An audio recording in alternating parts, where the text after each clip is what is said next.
Subscribe करो, share करो, like करो, बेल आइकन को दबाओ नोटिफिकेशन के लिए। हेलो, आई एम डॉक्टर चेष्टा गौतम और आज हम इस वीडियो में एमोक्सिसिलिन के यूजेस जानेंगे और कुछ बोनस पॉइंट्स भी हैं जो कि हम जानेंगे वीडियो के अंत में। एमोक्सिसिलिन एंटीबायोटिक है जो कि पेनिसिलिन लाइक एंटीबायोटिक क्लास की मेडिकेशन के अंतर्गत आती है। Uses of amoxicillin: bacterial endocarditis prophylaxis. Prophylaxis मतलब बचाव के लिए, तो बैक्टीरियल एंडोकार्डाइटिस से बचाव के लिए इसका यूज़ किया जाता है। तो एंडोकार्डाइटिस क्या होता है? एंडोकार्डाइटिस नाम से आपको पता चल रहा है, एंडोकार्डियम। एंडोकार्डियम हार्ट के जो हार्ट चैम्बर है और हार्ट वॉल्व है, तो उनकी जो इनर लाइनिंग होती है उसको कहते हैं। तो इसमें अगर इन्फेक्शन हो जाता है तो उसको एंडोकार्डाइटिस कहते हैं। एमोक्सिसिलिन का प्रयोग हेलिकोबैक्टर पाइलोरी इन्फेक्शन में भी किया जाता है। तो नॉर्मली इसका प्रयोग हेलिकोबैक्टर पाइलोरी इन्फेक्शन में दूसरी मेडिकेशन के साथ में किया जाता है, उसको एलिमिनेट करने के लिए या उसको नष्ट करने के लिए। तो एच पाइलोरी या हेलिकोबैक्टर पाइलोरी जो है वो स्टमक में नॉर्मली रहता है और वहाँ पर अल्सर उत्पन्न कर देता है, तो इससे बचाव के लिए इसका प्रयोग किया जाता है। H pylori micro aerophilic bacterium होते हैं। मतलब कि माइक्रो एरोफिलिक का मतलब होता है कि ऐसे सूक्ष्म जीव जिनको जीवित रहने के लिए, सर्वाइव करने के लिए कम मात्रा में ऑक्सीजन की आवश्यकता होती है या लो लेवल ऑफ O2 की आवश्यकता होती है सर्वाइव करने के लिए। ये ग्राम नेगेटिव बैक्टीरिया होते हैं। तो आपको अगर पता करना है कि ग्राम नेगेटिव बैक्टीरिया है या ग्राम पॉजिटिव बैक्टीरिया है, तो एक मेथड होता है, उसको कहते हैं ग्राम स्टेनिंग मेथड। इसमें क्या होता है कि ये अपन क्यों करते हैं, तो अपन बैक्टीरिया को देखने के लिए करते हैं माइक्रोस्कोप में, ताकि वो दिखाई दे अपन को। तो इसके लिए क्या करते हैं कि जो ग्राम नेगेटिव बैक्टीरिया होते हैं उनकी जो सेल वॉल होती है वो पतली होती है। मतलब कि उसमें पेप्टिडोग्लाइकन एक जालीनुमा संरचना होती है जो कि शुगर और एमिनो एसिड से बनी होती है, इनके पॉलीमर से बनी होती है। तो ये बहुत पतली होती है, ये जो जालीनुमा संरचना है पेप्टिडोग्लाइकन की वो बहुत ही पतली होती है। तो क्या होता है कि जब हम इन पे कलर डालते हैं, मतलब कि क्रिस्टल वॉयलेट या जेनशिन वॉयलेट हम इस पर डालते हैं, कलर डालते हैं। स्टेन क्या होते हैं? स्टेन को कलर कहते हैं। तो स्टेन जब इन पे डालते हैं तो इन पे टिकता नहीं है, मतलब कि रह नहीं पाता, वॉश आउट हो जाता है, तो धुल जाता है। तो इन पे कलर ठीक से चढ़ नहीं पाता। इसके कारण हमको काउंटर स्टेन की आवश्यकता होती है और दूसरे स्टेन की आवश्यकता होती है, जैसे कि सैफ्रेनिन, फ्यूटसिन। इनका प्रयोग जब हम करते हैं तो ये पिंक या रेड कलर के हो जाते हैं, तब हम इसको देख सकते हैं। जबकि जो ग्राम पॉजिटिव बैक्टीरिया होते हैं, जब हम इन पे अपन क्रिस्टल वॉयलेट या जेनशिन वॉयलेट कलर डालते हैं तो ये पर्पल या वॉयलेट कलर के हो जाते हैं, इन पे कलर चढ़ जाता है। तो क्यों चढ़ता है? क्योंकि जो इनकी सेल वॉल होती है उनमें जो पेप्टिडोग्लाइकन की जालीनुमा संरचना है वो मोटी होती है, जबकि ग्राम नेगेटिव बैक्टीरिया जो थे उनमें तो पतली थी, तो इस कारण से कलर नहीं चढ़ा था। लेकिन जो ग्राम पॉजिटिव बैक्टीरिया होते हैं उन पर पेप्टिडोग्लाइकन की मोटी परत होती है, इस कारण से वो उन पर कलर चढ़ जाता है। तो इस तरह हमको पता चलता है कि एक ग्राम पॉजिटिव बैक्टीरिया है, gram negative bacteria. Lime disease में भी एमोक्सिसिलिन का प्रयोग किया जाता है। लाइम डिजीज़ बैक्टीरियम बोरेलिया बुर्गडॉर्फेरी के कारण होती है। जो लाइम डिजीज़ होती है उसकी जो आगे की स्टेज होती है, लेट स्टेजेस होती है, उसमें लाइम अर्थराइटिस हो जाता है, जिसमें कि जॉइंट जो होते हैं उनमें स्वेलिंग हो जाती है, ऐंठन होती है, सेम वैसी ही जैसी ऑस्टियोआर्थराइटिस में होती है। तो इसमें भी एमोक्सिसिलिन का यूज़ किया जाता है। अगर लाइम कार्डाइटिस हो रहा है, मतलब लाइम डिजीज़ के कारण कार्डाइटिस हो रहा है, कार्डाइटिस मतलब हार्ट में इन्फेक्शन हो जाता है लाइम डिजीज़ के कारण, तो इन्फ्लेमेशन ऑफ हार्ट, तो इस स्थिति में भी एमोक्सिसिलिन का प्रयोग किया जाता है। लाइम डिजीज़ के कारण जो एरिथमा कोरोनिकम माइग्रेंस जो हो जाता है उसमें भी एमोक्सिसिलिन का यूज़ किया जाता है।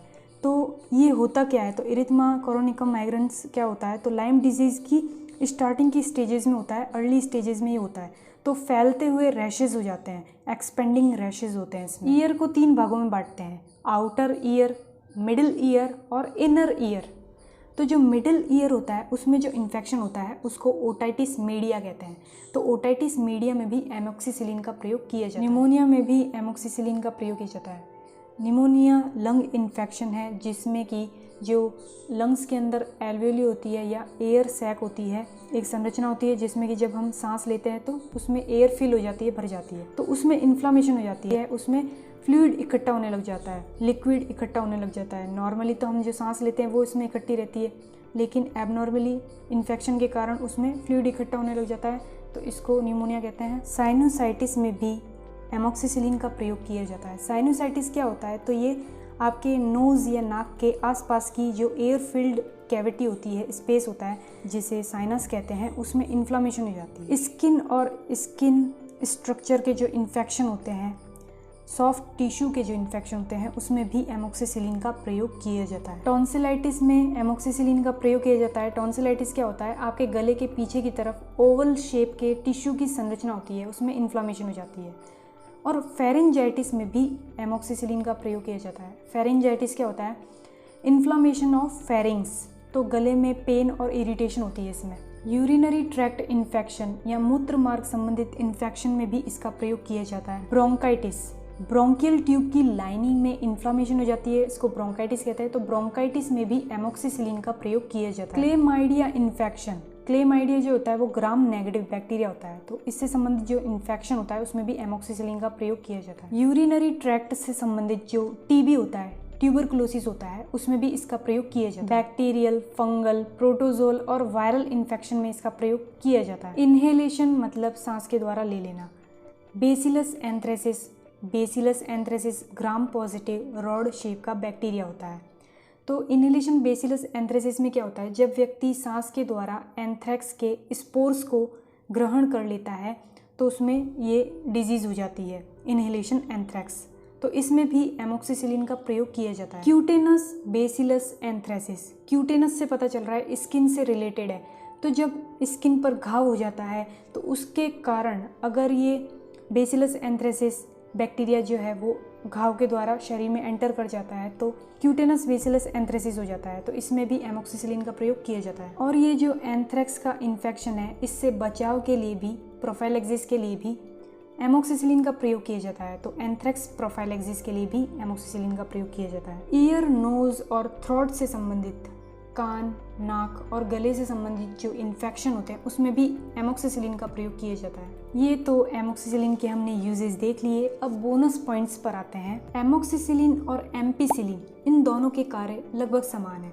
तो इनमें क्या अंतर है वो हम जानते हैं। एम्पिसिलिन की तुलना में एमोक्सिसिलिन का जो ऑरल एब्जॉर्प्शन होता है वो अच्छा होता है, और जो भोजन होता है या फूड होता है वो भी इसके एब्जॉर्प्शन को इंटरफेयर नहीं करता, डिस्टर्ब नहीं करता। इसका जो ब्लड में लेवल होता है वो भी अधिक रहता है, हायर होता है और निरंतर बना रहता है। साइड इफेक्ट के रूप में जो अतिसार या डायरिया मिलता है उसकी घटनाएं या इंसिडेंट्स एमोक्सिसिलिन में कम होते हैं एम्पिसिलिन की तुलना में। शिजेला जो कि ग्राम नेगेटिव बैक्टीरिया है, फैकल्टेटिव अनएरोब है, मतलब कि ऑक्सीजन की उपस्थिति में तो ग्रोथ करता ही है और नहीं मिले ऑक्सीजन तो भी ग्रोथ कर लेता है। रॉड शेप का बैक्टीरिया होता है, तो शिजेला जो होता है बैक्टीरिया वो, और एच इन्फ्लुएंजा मतलब हीमोफिलस इन्फ्लुएंजा जो कि ग्राम नेगेटिव बैक्टीरिया है, तो इन दोनों बैक्टीरिया के प्रति एमोक्सिसिलिन इतनी अधिक कारगर नहीं होती, इतनी एक्टिव नहीं होती एम्पिसिलिन की तुलना में। स्ट्रेप्टोकोकस निमोनिया है, ग्राम पॉजिटिव बैक्टीरिया है, तो अगर पेनिसिलिन का कोई असर नहीं पड़ रहा स्ट्रेप्टोकोकस निमोनिया